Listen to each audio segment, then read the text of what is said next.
Welcome to TSR Apple TV channel. నేను మీ ప్రసాద్ అల్లమరాజు. ఈరోజు ముఖ్య సమాచారం మీకోసం. ఆరోగ్యమే మహాభాగ్యం. మీ ఆరోగ్య సంరక్షణ కోసం సంప్రదించండి Apple diagnostic medical centre, Kukatpally, Vivekananda colony మరియు మూసాపేట్. రోగ నిర్మూలన కంటే రోగ నిర్ధారణ చాలా అవసరం. మా వద్ద అన్ని రకమైనటువంటి హెల్త్ ప్యాకేజెస్ అవైలబుల్ ఉన్నాయి. అందుబాటు ఫీజులు, నమ్మకమైన రిపోర్ట్లు. Free home visit for sample collections. సంప్రదించండి 8008-04014 9000-97980. నేషనల్ సైన్స్ డే సెలబ్రేషన్ సందర్భంగా హైదరాబాద్ గచ్చిబౌలి స్టేడియంలో డిఆర్డీఓ ఆధ్వర్యంలో సైన్స్ ఎగ్జిబిషన్ ను కేంద్ర మంత్రి రాజ్నాథ్ సింగ్ తో కలిసి సీఎం రేవంత్ రెడ్డి ప్రారంభించారు.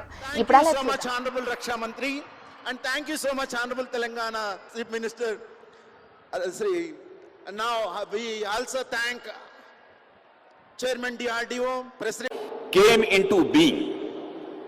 Throughout this incredibly long journey, since these organisms diversified and multiplied into species of the innumerable forms, there is a general agreement among scholars that the modern human being arrived around 70,000 years ago. These were times when population was very less and land, forests, rivers, rocks in abundance. Man was a hunter or a gatherer of what the nature had endowed the earth with. People had all the resources on earth and very little requirement. But the scene changes around 12,000 years back. When agricultural revolution takes place, people back then took the first steps to sow, nurture and harvest. In the process, they got tied to a specific piece of land. They settled. They formed small villages near their farmlands and domesticated certain animals too. This continued for a long time. When nothing changed much, history remained almost static. What changed was the space, which earlier covered vast expanse of land. As gatherer hunter contracted to the village and the farm up surrounding it. Friends, then about 5 years or so back, the scientific and industrial revolution happened. This further restricted the life largely to towns and cities, where new industries were coming up. With this, life contracted to further limited space. This was a phase of unprecedented material development through scientific and industrial discoveries and inventions. Life changed forever, and we are all products of these scientific discoveries and innovations. Friends, we have not stopped there. What we were witnessing for some 2 or 3 decades in another phase of the human development is the technological revolution. In a mind-boggling phase of the scientific and the technological development, we are now witnessing every day transformative scientific innovations which are influencing our lives in unprecedented ways. The shrinking human space I was talking about just now has in many important aspects ceased to exist now. Today, we are living in cyberspace, working on a cloud, talking to intelligent machines. The physical is getting miniaturized and virtually expanding like the universe. Life has virtually shrunk to a mobile handset. Friends, India was no exception to this development. In fact, it will not be a hyperbole to say that the first nation to have cultivated science was India, our country. Indians had profound knowledge about the heliocentric model of the solar system, value of pi, and the decimal system. It was a fact that we knew the solution to indeterminate equations long before Copernicus and his European contemporaries. Friends, Indian mathematics gave the world the numerals we all use today. Pioneering scholars such as Aryabhatta, Bhaskaracharya, Brahmagupta, Bhatteshwaracharya, Sridharacharya, Sripati Madhavacharya, and many others made significant contributions. Friends, why I am telling you this? To make you understand that when India prospered in science, its economy prospered too. When science flourished in India, India flourished in ancient times. But as the destiny had it, India at the time of the independence was both capital scarce and technology scarce. It was also poor in skilled human resource. And India was a low growth economy. Under the circumstances, it was understood that science was the way forward to improve the rates of the economic development essential for a self-generating economy in industry as well as in agriculture. But the growth and application of science and technology remained slow and patchy in the initial decades of independence. The first real transformation came in agriculture sector with application of science in what came to be called the Green Revolution. It removed the perennial food grain scarcity in our country. Application of science led to self-sufficiency in agricultural production in India. And this was the first breakthrough in our march to development. It was a victory of science over hunger. Since then, with progressive increase in our scientific development, India has steered through many difficult phases for betterment of our society and economy.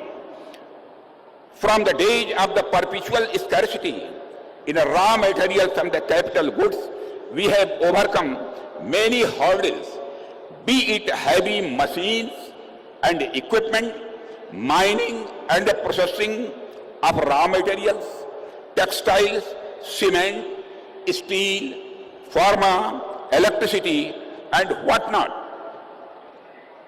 Friends, subsequently, the information technology revolution, of which this city, Hyderabad, is an integral part, has given India a prominent place on the world map. When it comes to the software industry, the ingenuity of the Indian mind is in full display. Friends, what I am trying to say through these examples is that modern progress cannot be thought of without consistent scientific evolution and a healthy science-society interface. Science has proved to be the biggest factor in human welfare. In India, we have applied our scientific knowledge and talent to solve the problems of our country. When we send a satellite in space, our weather forecasting gets more accurate, our farmers get timely information, our fishermen get timely early warning on rough weather conditions at sea. Our communication channels get strengthened and our students get classes at home. Friends, here I would also like to highlight the approach of the new Education Policy 2020, which aims to transform science education in India by encouraging creativity, critical thinking, and innovation. This year's theme of National Science Day reflects the same approach. When it focuses on empowering Indian youth for the global leadership through science and innovation, it is in line with the objective of the National Education Policy to encourage students to develop scientific temper and an attitude of research and innovation. The new education policy has endeavored to change the nature of our education system by introduction of dynamic elements like fieldwork, practicals, and the research. This is the line with what Swami Vivekananda had said. The very essence of education is the concentration of mind, not of collecting facts. My young friends, I am also aware that education is a concurrent subject under Indian Constitution. It is the joint responsibility of the center and the state to ensure that our future generation gets the best of education, that no child is left without good education, and that the generations ahead are not only future ready, but also globally ready. It goes without saying that this onerous task of bringing up our young generation as a future ready and globally ready must be a joint effort, a national effort, and nothing less than that. Friends, reflecting on this shared responsibility, I am reminded of an important chapter from my own journey nearly 3 decades ago when I served as the Education Minister of the Uttar Pradesh. I was deeply concerned about the declining standards of education. Determined to uphold academic integrity, I took a bold step and introduced one of India's first anti-copying legislation in 1991. I have always believed that such malpractices are not just unethical, but a grave injustice to our children's future. Education must be built on the pillars of merit, honesty, and excellence, for it is only through a strong foundation that we can truly make our young generation future ready and globally competent. Friends, India has been a hub of innovation since a very long time, even when formal education had not penetrated deep into hinterlands. And we are aware of the famed Indian capacity for jugaad, which is nothing but a creative improvisation for efficiency and better results. Even today, we know that most of our auto mechanics, electricians, plumbers, and other such specialists have little formal education, but they have the originality and creative thinking for learn and to learn fast, to provide services in the best possible way despite very limited resources. Friends, I am not saying jugaad is always good. We need to improve quality and the sustainability. Friends, my point is that a young Indian mind is all too receptive to new ideas, new knowledge. He or she is ready to experiment and attempt. What is required to provide them with an atmosphere, a healthy ecosystem, so that the best in them comes out and they are ready to contribute meaningfully and in the nation's best interest. My young friends, our government under the illustrious leadership of the Prime Minister Sri Narendra Modi is fully committed to harness modern technology for the welfare of the people. Friends, the attempts and the results of our interventions in this regard are evident for all to see. You are all aware that JAM, Jan Dhan Aadhaar Mobile Trinity, has revolutionized the transfer of entitlements to eligible categories by removing leakages and bringing about efficiency. With our concerted efforts, India is today is the leader of the digital procurement infrastructure and the UPI transactions. Friends, I would like to make my point with the recent data of the UPI transaction. In the year 2024, 171 billion UPI transactions have been done only in India, with total value of transactions around 245 lakh crore rupees. There is no country in the world matching the level of UPI transactions being done in India. There are innumerable other inventions where technology society interface has yielded great results. However, I think this is just the beginning.